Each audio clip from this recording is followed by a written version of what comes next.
The only constant is change. We've seen world-ending stuff a few times over the last 30 years, and thus far, the world has not ended. I'm like, don't freak out, right? Do what you've been doing, make some minor adjustments, and you can win. If I can relate the content of my web pages to entities that are known in the knowledge graph, then I increase the likelihood that I'm going to be understood as relevant. Specific and direct. If you can do SEO, you can do AI SEO. If you understand the basics, you'll start seeing content differently. So Will Scott, co-founder and CEO at Search Influence, welcome. Thanks for joining. And please introduce yourself a bit for our guests. Hey, thanks for asking me to take part in this. I've been pretty obsessed with AI and AI content development. I tell the story. I was on a plane on my way to Colorado to go skiing. And I'd heard about this whole ChatGPT thing, right? I knew about GPT prior in other applications, but I think it was like December 21st of 2022. And I'm doing what I always do on planes, which is like watch trashy action movies. And so, I'm watching one of the Fast and Furious series, and I was like, what was the beef between Vin Diesel and The Rock, right? Because this was the big thing when they did that one Fast and Furious together. And so I was like, well, I heard about this ChatGPT thing. Let me see what it has to say. And I got a really good, concise answer, right? And then I went over to Google and I typed the same thing and I got 10 blue links of just like total junk. And that for me was the pivotal moment in like, is this going to be a big deal? Right. And so from that point forward, I would say with some level of certainty that not a day has passed that I have not been engaged with ChatGPT sometime. And now it's to the point with memory where I feel like it really gets me, like it starts answering questions in ways that conform to views that I've expressed about the way content ought to be. So that's my experience with AI content, AI tools. But in real life, I co-run an agency called Search Influence with my wife, who is my business partner, and we've been doing this for almost 20 years. We started in 2006. I personally put my first website online in like 94 or 95. So I've literally been working on the web for 30 years, which is a little bit scary. And it means that many of our employees, of whom there are about 30 in and around the New Orleans area and a couple in different places, many of them were not alive at the point in time when I put my first website online. So we work in a number of industries. We're pretty focused right this second on higher ed, healthcare, and hospitality. And what's really interesting to think about is that in a couple of these, particularly hospitality, they've been super focused on creating informational content for the last couple of decades. And what we're seeing is that informational content is pretty much dead. So with that, I'm going to talk through some ideas and tactics about how you can, with your existing content, future-proof for this up-and-coming AI world. Great intro, and I suggest we jump in straight to the topic. So the stage is yours. Super. Okay, just for anybody who hasn't seen one of my presentations before, they also tend to pretty much always include robots because, I'd like to share one of my favorite quotes. The most important thing in business is sincerity. If you can fake that, you've got it made, right? So I'm sure you all understand how this might be applicable to AI. But seriously, this quote is just as true today as it was 2,500 years ago when it was coined by this philosopher, and that is the only constant is change. I come across some people who are saying things like, oh, I don't use AI. And I'm like, really? Are you sure about that? Because pretty much every tool that I use has integrated AI. And I think a lot of folks don't even realize that when they go to QuickBooks or Quicken Online or even Google, that they are interacting with AI. And I frequently have conversations with normies, people who aren't in our industry. And I say, are you using these tools? And they're like, no, I don't really think so. And as we know, and as Google I/O showed a couple weeks ago, they're using these tools. They just don't know it. They don't realize that this is something new. They just think it's part of the experience that they've grown accustomed to. Now, Sam thinks that his tools are going to replace all of us marketers. The quote was something like, in the next 18 months, all of the work that was previously done by marketers and strategists and blah, blah, blah is going to be done quickly and easily by, OpenAI. Maybe. We'll see. But, what happens in times of turmoil in our industry is that we polarize, right? So So if you hang out on SEO LinkedIn, which I do far too much, you'll see this battle going on, right? Where there's the camp of this is really just SEO, and then there's the other camp which is like, no, it's totally different. It's something completely new. And I sit somewhere in the middle. I tend to respond on LinkedIn with like, quick little statements like, if you've been doing good SEO, it might not be that different. But, I'm not sure everybody appreciates them as much as I appreciate leading them. But it seems to me that we need a map, right? We need to be able to figure out what's coming. We need to understand, of course, that this is real, right? In the first couple of months that ChatGPT was live, gained 100 million users, the fastest growing consumer application ever. Between 50 and 60% of all organizations are using AI. Generative AI adoption, and this stat is a little old, right? So I would bet that if they refresh this stat, it's closer to 50% now. And then this is the one that I think a lot of SEOs are kind of freaking out about, and was alluded to in the last session, and enjoys as well. But there's like, if you watch analytics, there's a huge decline in traffic, right? And I love that Joy said, I don't even look at impressions. I was like, that's great, right? I mean, because the reality is, what's an impression anymore? Who even knows, right? And similar to the increase in CTR, if you're higher on the page, when you're one of N cited properties in an AI overview or an AI search, who really cares? Does that impression even matter? So I taught in the interim, there's a promo about the SE ranking AI SEO course. I taught a masterclass for SMX back in the spring, and we're going to do it again in the fall in October on generative engine optimization. And this was one of the comments that came from one of the students that I found really, really helpful. And I don't know. I think having been in this industry, and I'm sure this is true in any industry, for a long time, you often wonder what's the value of sticking around for a while, right? And for me, I think that value is perspective. Is that a lot of these things that people see and they're like, oh my gosh, this is world ending. We've seen world ending stuff a few times over the last 30 years. And thus far, the world has not ended. But so this is the quote, right? She says she entered SEO in the last 3 years. So she's like an SEO baby. AI has really overwhelmed her. Now, I know that this is a female person because I know what her name was in the comments. And she says after, she had this feeling like she was just too late, right? And I'm like, holy cow, these technologies aren't even 3 years old and you think you're too late? Forget about it. There's so much headroom.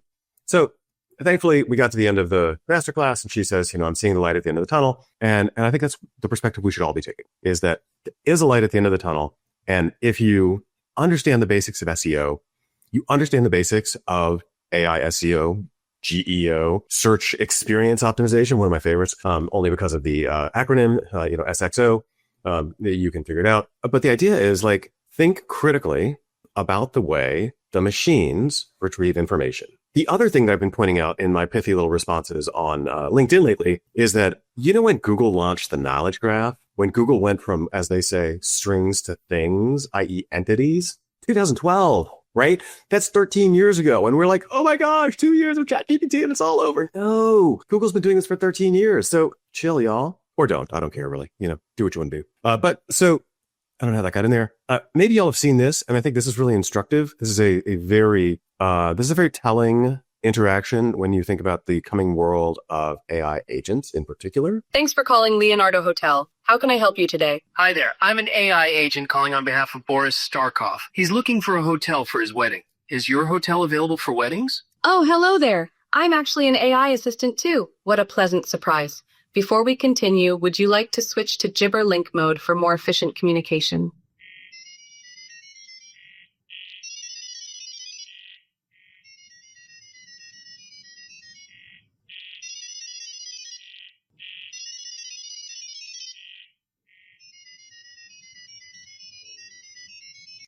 Thanks for calling, Leo. So that's what's coming, people. We're going to be taken out of the loop, right? Who is it that's talking? Gianluca Fiorelli keeps talking about this other post from Google about the messy middle, where we've been accustomed to this. We've been accustomed to this sales funnel, search funnel, user funnel forever, which starts with awareness and ends with purchase, or if you're doing it right, ends with, repurchase, retention, etc. Google published this blog post in which they used the phrase the messy middle, where we often know where our awareness is, right? Where the first touch is. We pretty much always know where the last touch is, right? And I think Google's gotten this really stuck on this idea of last touch attribution. But what we don't really know is what's happening in the middle. right? Is it, do I become exposed to a product idea on Instagram, for instance, and then go do some other research online and then, blah, blah, blah. Like there's all of this stuff in the middle that we don't really understand. And my position is that if you look at the example of the two computers talking to one another, the computers are going to take us out of the middle. We're going to show up and we're going to say, hey, I need this thing. And the computer is going to go do the thing, right? It's going to search a bunch of stuff. It's going to do its agentics, whatever. And then it's going to give us a product. And that's why we need to be thinking not only of content in the context of humans, but also of content in the context of, does it read as data? So just like keep that in mind as we go forward. So what's different? If you think about traditional SEO, it was, my version of SEO 101 is keywords, content, and links, right? What are people searching for? How well do you match those? How well do you support them with other similar phrases? How well is that expressed in your content? Do you have links that are relevant and expressive of the intent of the user? And on the AI search side, it's entities, right? So back to that Google strings versus things thing. Semantic relevance. There's one of my favorite metrics in AI SEO is the idea of salience. And salience is how important is a phrase. Now, we used to game this when we were talking about keywords. It's like, do you have the keyword in the first paragraph, last paragraph, and 3 times throughout the body? Great, right? So salience is like that. If I say, Joe's Pizza has the best pizza in town, then that piece of content is probably pretty salient for pizza as an entity. Hopefully that makes sense. And then citations, which are trusted references. The difference is that we no longer need a hyperlink, right?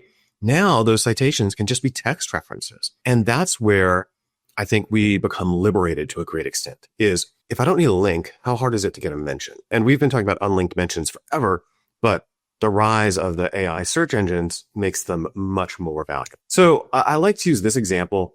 This is thinking about conversational search and zero-click search.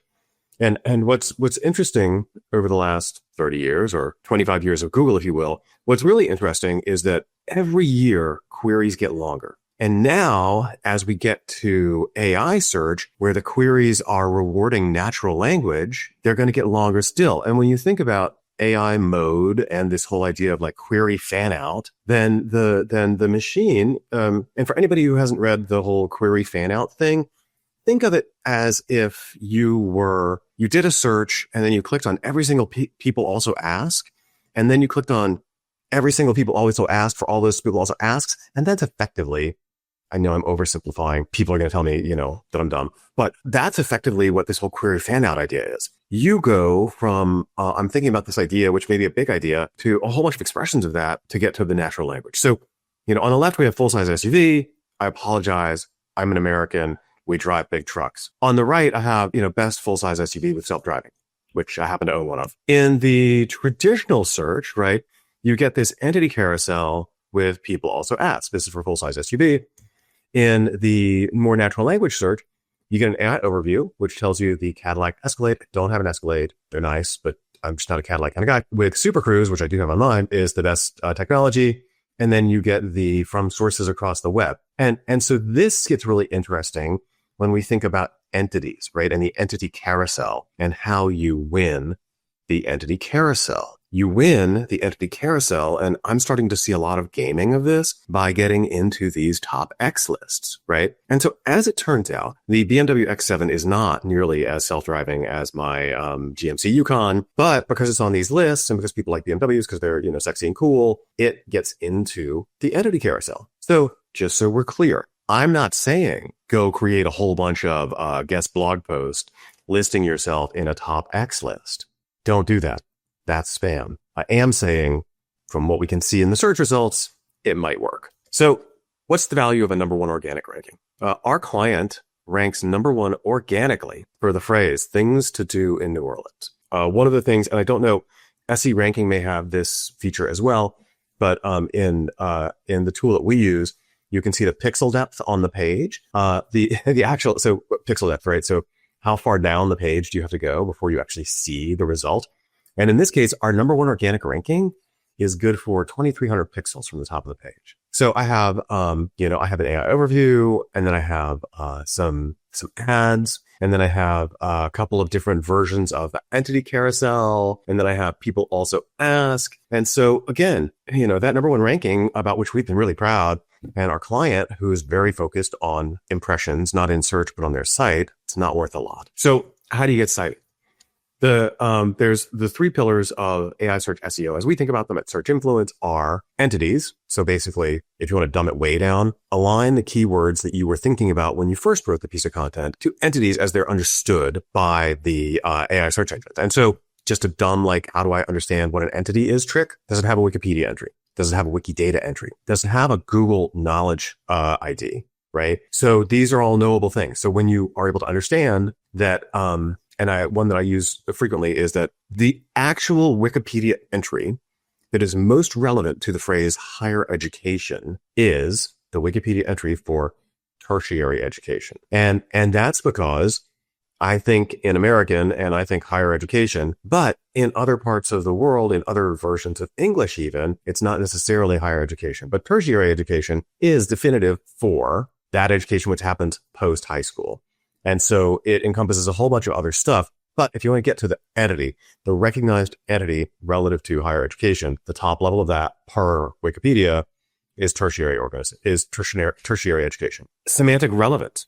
Do you provide enough relevant content to help the AI engines disambiguate? Because the worst problem is like, I like to think of it as the apple problem, right? What's an apple? It's a tasty fruit. Or perhaps it's a piece of technology, right? So without the relevance, you don't necessarily understand the disambiguated entity that you're trying to represent by way of the content. And then finally, citations. So without being too reductive, this looks a heck of a lot like keywords, content, and links, doesn't it? So this is where I come in and I'm like, don't freak out, right? Do what you've been doing, make some minor adjustments and you can win. And arguably, when you think back to the fact that the knowledge graph was launched in 2012, you should have been doing this for the last couple of years, even before ChatGPT made you think about it. So when you think about content optimization in the AI world, it wants to be entity rich, right? So you want to tie it as best you can to known entities. And I like to think about this from the perspective of learning theory, right? They say that we learn new stuff based on our ability to relate it to something that we've known in the past. So there's very few things that we learn that have appeared like out of whole cloth in front of us. There's not a lot of epiphany, but it's by relationship to things that we already know. So if I can relate the content of my web pages to entities that are known in the knowledge graph, then I increase the likelihood that I'm going to be understood as relevant, specific and direct. And we spent the last, 20 years trying to write, emotional, gripping stories. But you know what? Terminator don't care. You got to give it the data it wants in clear, authoritative statements. Our last presenter referenced Cindy Crum and her idea of Fraggles. Well, Fraggles are Cindy's representation of what we've always thought of as passage rank. So it's been years and years that Google in particular is not necessarily ranking whole pages, it's ranking passages. And the reason it's ranking passages is because in order to understand the world from the frame of an AI engine, it has to be in chunks. It has to be in chunks that can be turned into math that can then be compared to other chunks. Organized. I'm going to show an example in a minute, but one of the things that AI loves, and Google's loved this for a while too, is like how-to lists, like step 1, step 2, step 3. The original HTML was based on, SGML. It's very much like, this is why we've always written web pages as if they were outlines, heading 1, headings 2, headings 3, 4, 5, 6, etc. Right? So organizing with headings and bullets helps the AI to understand. And then finally, authoritative. So this is where you get to cite references. And I've actually started, if I reference something in the content, I will link to it right there immediately below that piece of text. Or I recently wrote an article where I used actual footnotes, right? I used hyperlinked footnotes so that I have one, and it's linking to the actual source reference as if it was an academic paper. Just a quick example of a content before and after. On the left, you can see wall o text, similar to many, many web pages out there. And on the right, you can see I was originally introduced to this concept a couple of years ago at SEO spring training. And the idea is this: question, topic, sentence, and then contextual explanation, right? So this is the way the AI engines think. So in this case, you can see the question: why is higher education SEO important? The answer: higher education SEO ensures universities stay visible in search results, blah, blah, blah, right? And then a little bit of exposition so that you get a little bit more context. So what does that look like in reality? It looks like this. So you can see we're there in a couple of different places. I'm not going to tell you all the places that we actually publish content, but you can see search influences there as one of the references for this particular search phrase. This is the example of a rich snippet that's actually below the AIO. To me, this is money, right? If you can be in the AIO and you can be in the rich snippet, and then, if you can also be in some of the people also ask, that's pretty freaking cool, right? So think about that. So what does that actually look like on the page? It looks like this. So here's the main image of the article. This is on the Search Influence website. And you can see this is the actual snippet, y'all. So I got here by clicking that link in Google. And when you click that link in Google, it highlights the snippet in the page. In answer to the question, why is higher education SEO important? Google thinks that this is an authoritative response, right? In exactly that format. So you'll see it highlights the question, highlights the answer, then it highlights the sort of relevance connection of the body of the page. So let's break this down. Search phrase, higher education SEO. Question, why is higher education SEO important? And you can see these are the things that seem important in this context, right? And so my colleague, Paula, who is closer to her education than I am, she actually diagrammed this sense for us, right?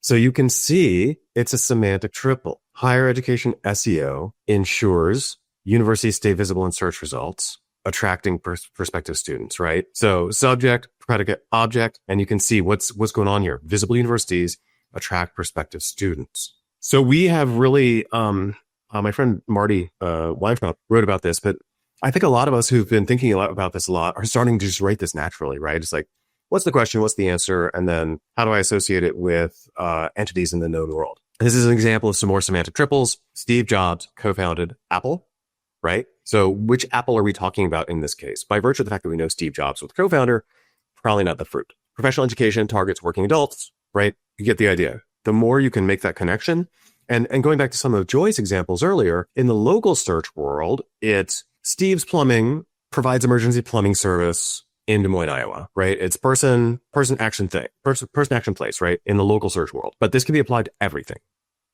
This is Paul's example of the double triple, right?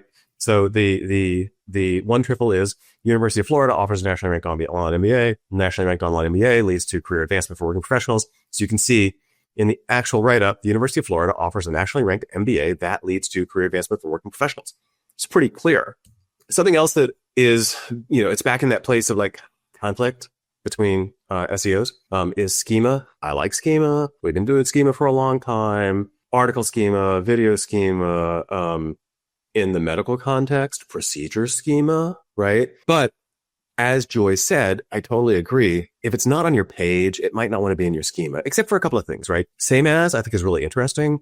You can associate yourself, and this is, I want to be clear, this is pigeon schema. This is not real schema. This is just for your understanding. The same as attribute is interesting. You should have made these associations to these entities on the page, but by making them in the schema, you're really tightly binding yourself to the, to the known universe by way of the connection to, the actual underlying knowledge graph. So what does this all mean? The other thing that we talked about is clear labels, this idea of 1, 2, 3. When I think of this, I always think of WikiHow, where they've got, A, B, C, D, E, F, G, right? In terms of the process, good recipe sites do this.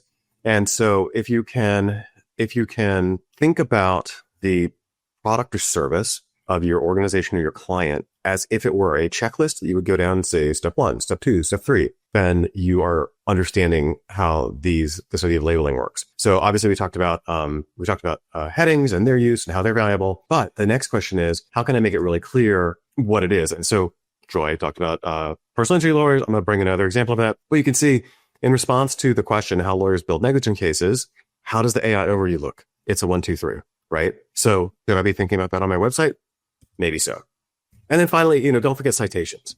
There's always, I grew up in the local SEO space, so we thought about citations forever, right? I remember talking real SEOs, and they're like, I don't get that local SEO stuff. And I'm like, okay, substitute links for citations, boom, you're done. And so now citations are back. Now, are there referenced sites that you can get a listing on that are showing up frequently in AI? If so, get yourself in there. Maybe you got to pay for it. Maybe you just have to submit for it, right? There's a lot of opportunities for you to get cited. And lest we think it's all over before it started, if you can do SEO, you can do AI SEO. If you understand the basics, you'll start seeing content differently. You'll start seeing links differently. You'll start thinking like a machine. And you don't have to be Einstein. I don't know why I can't get my face. You'll see I got the t-shirt, right? You don't have to be Einstein to make this stuff work. You too can win the AI race. Agentic search is the thing that we really, really all need to be thinking about right now, which is it's not just about the content of the page.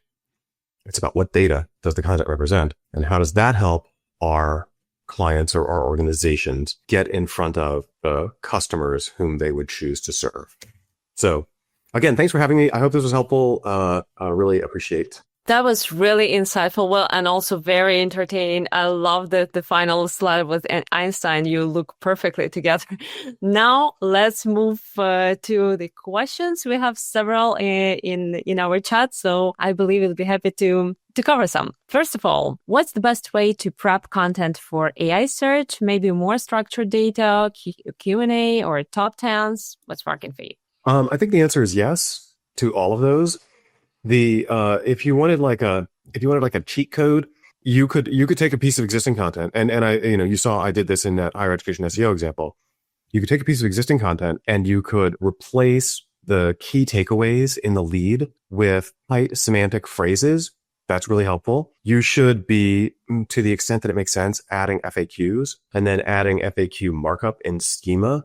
So if you could take an existing piece of content, you could rewrite a number of the headings as question, tight response, and then exposition, and then add FAQs. And that's a pretty good cheat code. It's such a good cheat code that it's going to be every piece of content that gets written pretty soon. But those are the things that we are finding really useful. And I have, I took the entire transcript of, this SMX, generative engine optimization masterclass. It was 2 days. I downloaded the videos. I took the transcripts and I uploaded, I took the videos into the script. I grabbed the transcripts. I took the transcripts. I uploaded them into ChatGPT. And so now I have this engine which answers questions the way that I would have in that, session. And what's funny is it always answers them in the form of question, topic sentence, and then exposition. So that's my trick. Nice. Thank you. That's really interesting and actionable. And speaking about videos, by the way, so the next question is around, is everything pushing to video, especially now that everyone consumes content from phones? So, people are different, right? Not everybody likes consuming content by video. I do believe that, and this was alluded to in the last 2 sessions. The great thing about video is natural language, right? You're talking in a way that you normally talk. And therefore, you're creating, by definition, natural language. I also think that search is going multimodal. One of the things we're working on a lot, and we've actually taken on a few projects to do this, is content repurposing using AI tools. So basically, you take a piece of long-form content, whether it's an article or a video or whatever, and you process it through automation tools like make.com using the OpenAI API and the Claude API and turn it into a whole bunch of different stuff. One of my favorite tools, it's super cheap, it's so easy, is called wave.video. And you can give wave.video the URL of an article and it will generate for you a 60-second slide montage video in the span of about 90 seconds. So you can literally go from copy and paste URL to live on YouTube in a minute and a half. My point is, and again, just like my disclaimer is, don't do that, right? Because if you do that, it means that you haven't actually reviewed anything, and that's probably spam. But do you, boo, right? Whatever works. So my thought process is, if I can take that same piece of content, I can deliver it in as many channels as possible, and I can do that with the push of a button and a little bit of human review. Why the heck not? So I'm sorry. Let me go back, Gerardo, to the actual question. No, it's not all going to video. It's not all going to video. It's going everywhere, right? Video, audio. I have this project that I do every week where I pull an RSS feed of all of the higher education marketing blog posts, and I then process them into one big long article. And then I take that and I drop it in Notebook LM and I create a podcast with it, right? And then I take it to wave.video and I create a video with it. So with very little human interaction. I've got long blog posts, very much analysis of other people's work. I've got a video, I've got a podcast. So it's everywhere. It's everywhere. The only thing I'm not doing is taking those images from that blog post, which I generate with OpenAI. I'm not taking those images yet to Pinterest, which I should be doing. That'd be really smart, but I just haven't had time to work that out. Great. Thank you very much. Another question is, should we be considering building our own AI-driven features as part of SEO strategy? For instance, a chatbot on our site trained in our content. Yeah, I love that idea. I love that idea both as an action device on the website, right? Like Joy shared her calculator that they're creating a lot of calculators at Sterling Sky, and I think that's brilliant. The great reason to have any sort of action device on your website is that you're going to get greater time on site, right? So as we know from the Google trials recently, the clickstream data in Chrome is part of the ranking factors, and therefore, if you can keep people on your site, you can get greater engagement. You're gonna have a better opportunity for showing up in search. Now, potentially, it also means that you're going to have a better user experience, right? And a better user experience is going to lead to better reviews, right? It's going to lead to better mentions in social, on Reddit, etc. If you're improving the user experience in any form, I think that's a big win.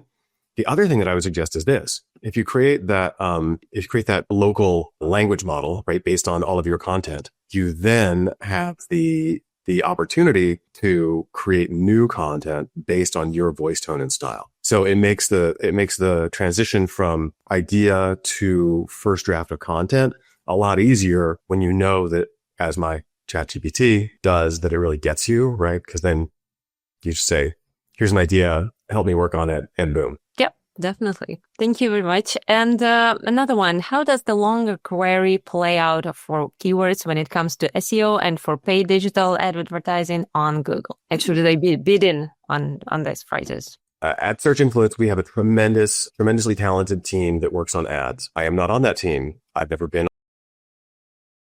because I don't really get ads. But what I will tell you is that with things like Google's Performance Max and the like next levels of that, Google's getting a lot more AI in ads too. And so my perspective, when I look at ads data, I like to look at two different things, right? I look at the keywords and I look at the queries, because the keywords are what we say we want to be showing up for, and the queries are what people are actually typing that get our ads shown. And we're definitely seeing that those are greater expressions of longer queries. So the reason I hedge on the answer to this is like, it may not matter, right? It may not matter. You may use a keyword and Google's going to give you a long query and make you show up for that because of their AI inherent in the ad platforms. Now, the thing I'm super excited about, which I think just launched in the last couple of days in beta, is ads in AIO. I'm so excited about ads in AIO because of two things. Number one, we can get back some of the traffic that we lost, right? Because we can show up in the AIO in a way that hopefully is going to be featured, because we know Google wants the clicks, right? Because if they don't get clicks, they don't get paid, right? So hopefully we get some of that traffic back. But the other reason that I'm super excited about it is this: keyword data. Hopefully, when we get people clicking on AIO ads, we get those same queries that I'm excited about in the context of Google Ads, and we can start to make decisions about what are the actual questions that are driving clicks and ultimately conversions downstream. Thank you very much. That was a great answer, and that was a great wrap up for our session. Thanks again for sharing the actionable tips and amazing things around AI that you showed with the video. The comments are talking about the reactions of the public. Everyone enjoyed your presentation so much. So thanks a lot for joining us today.